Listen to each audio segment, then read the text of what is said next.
I saw a post on LinkedIn a couple of weeks ago which was inspiring, depressed the shit out of me, and might change the course of this project. Hi, I'm Adam Bennett. This is the Video Shop. This is the third in a series of diaries for a motion branding project. It's a live, ongoing paid job, which I'm documenting in real time. In the first couple of episodes, we touched on... In this video, I'm going to narrow it down to just... We'll come back to this post, but first, struggling with what? This device consists of 49 squares, and the client has specified certain behaviours they want animated. I'm close to finishing a few of them, but I've wrestled with how to convey a sense of personality.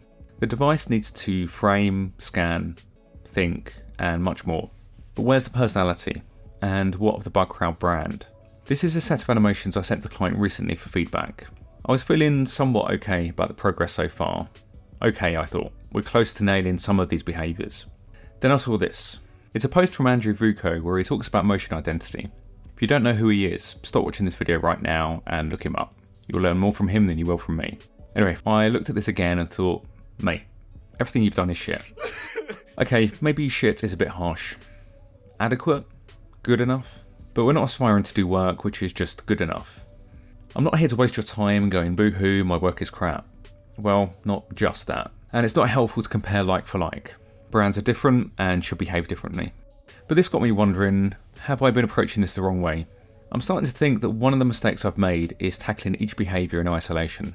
Like these are all individual projects which need to be ticked off one by one.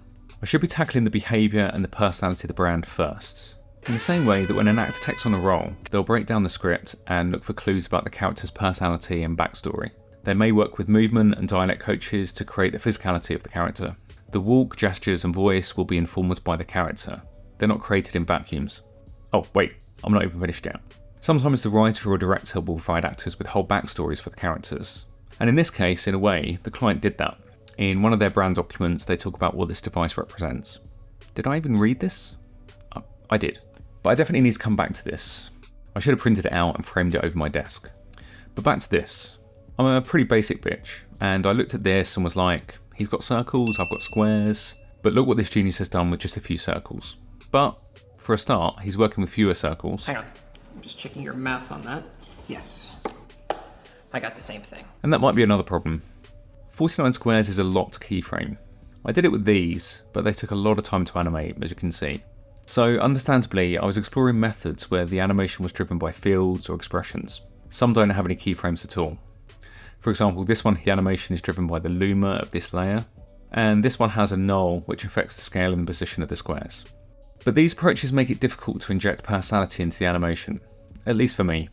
Another aspect to consider is individual versus group behaviour. I talked previously about researching behaviour in nature, so when birds flock you get this, but with a single bird?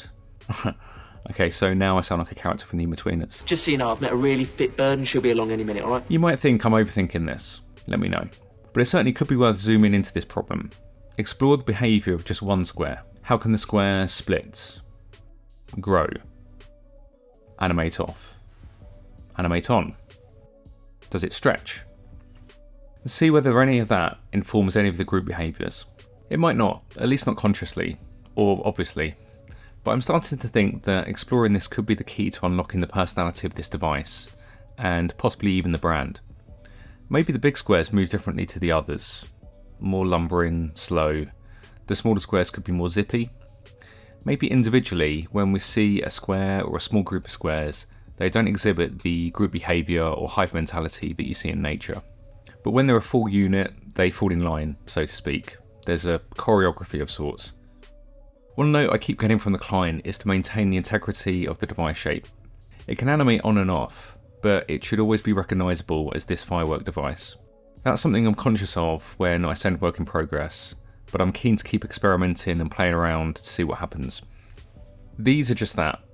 Either simply moving the shapes around in the comp to discover shapes and patterns, or random animation experiments.